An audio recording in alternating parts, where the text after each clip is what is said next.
হুজুর প্রশ্ন, আমি যদি ভালো হই, আমি যদি জান্নাতে যাই, আমি কি আমার স্ত্রীর সাথে থাকতে পারবো নাকি? দুনিয়াতে যাকে নিয়ে বসবাস করি, জান্নাতে গেলে কি তাকে পাবো? প্রশ্ন হতে পারে কিনা? আপনার স্ত্রীও যদি নেককার হয়, আপনিও যদি নেককার হন, তাহলে আপনি আপনার স্ত্রীকে নিয়ে, আপনার স্ত্রীকে আল্লাহ তাআলা ওই হুরদের সরদারিনী বানাই দেবে। সুবহান। ওয়াবাশশিরিল্লাযীনা আমানু ওয়া আমিলুস সালিহাত, যারা ঈমান এনেছে, আমল সালিহ করেছে, আন্না লাহুম জান্নাত, তাদেরকে নবী আপনি জান্নাতের সুসংবাদ দেন। তাজরি মিন তাহতিহাল আনহার, যে জান্নাতের তলদেশ দিয়ে নদী প্রবাহিত হয়।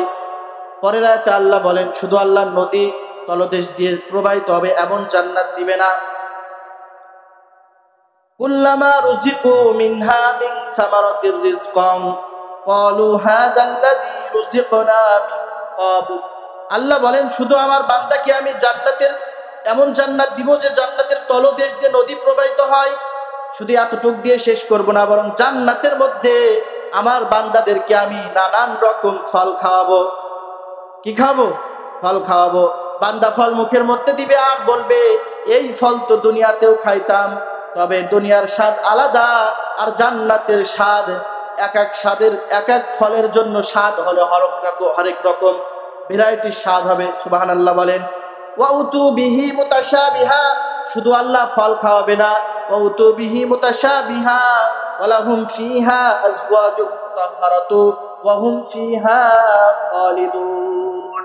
আল্লাহ বলে, এক একটা জান্নাতীকে আমি আল্লাহ তাআলা 70টি করে হুর দিব, বিবি দেব, স্ত্রী দিব। অনেকে আবার অখুশি, হুজুর একটা নিয়ে তাই সামলাতে পারিনি, 70টা নিয়ে মারামারি করবে কিনা, মাঝখানে আমি থাকবো। দুনিয়ার স্ত্রী তো আপনার অবাধ্য, আপনার কথা শোনে না, কিন্তু জান্নাতের হুর গুলো আপনার তাবেদারি করবে সব সময়। বলতে পারেন, হুজুর প্রশ্ন, আমি যদি ভালো হই, আমি যদি জান্নাতে যাই, আমি কি আমার স্ত্রীর সাথে থাকতে পারবো নাকি? দুনিয়াতে যাকে নিয়ে বসবাস করি, জান্নাতে গেলে কি তাকে পাবো? প্রশ্ন হতে পারে কিনা? প্রশ্ন হলো, আপনার স্ত্রীও যদি নেককার হয়, আপনিও যদি নেককার হন, তাহলে আপনি আপনার স্ত্রীকে নিয়ে, আপনার স্ত্রীকে আল্লাহ তাআলা ওই হুরদের সরদারিনী বানাই দেবে। সুবহান। আর যদি আপনি বদকার হন, তাহলে সে জান্নাতে যাবে, হুর বানিয়ে দিবে আল্লাহ তাকে, কিন্তু আপনি জান্নাতে যেতে পারবেন না। আর যদি আপনি জান্নাতি হন, আপনার স্ত্রী বদকার হয়, সে জাহান্নামে যাবে, তাকে পাবেন না, হুরদের পাবেন। প্রথম পর্যায়ে আল্লাহ তাআলা 70টা এক একজনের বিবি দিবে, 70টা। আল্লাহ জান্নাতে এত দিবেন। আল্লাহ তাআলা সুর দিবেন হযরতে দাউদ নবীর মতন। সুবহানাল্লাহ বলেন। চেহারা দিবেন হযরতে ইউসুফ নবীর মতন। সুবহানাল্লাহ বলেন। আর লম্বা দিবেন, স্বাস্থ্য শরীর দিবেন হযরতে আদম আলাইহিস সালাতু ওয়াস সালামের মতন। আর চরিত্র দিবেন হযরত মুহাম্মাদুর রাসূলুল্লাহ সাল্লাল্লাহু আলাইহি ওয়াসাল্লামের মতন। এখন মনে করতে পারেন, হুজুর তাহলে আল্লাহ তাআলা কি সুর দাউদ নবীর মতো দেবে কেন, আমার নবীর মতো দিতে পারতো না?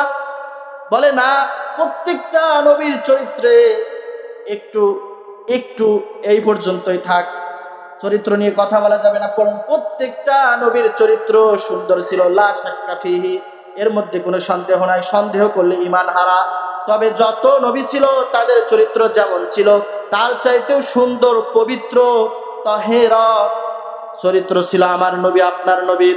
আর এই চরিত্র নিয়ে যদি জানোয়ারের গোষ্ঠীগুলো কথা কয়, এদের জিহ্বা টেনে কুকুর দিয়ে খাওয়াই দেওয়ার দরকার আছে না না? এদের জিহ্বা টেনে বের করার দরকার আছে না নাই?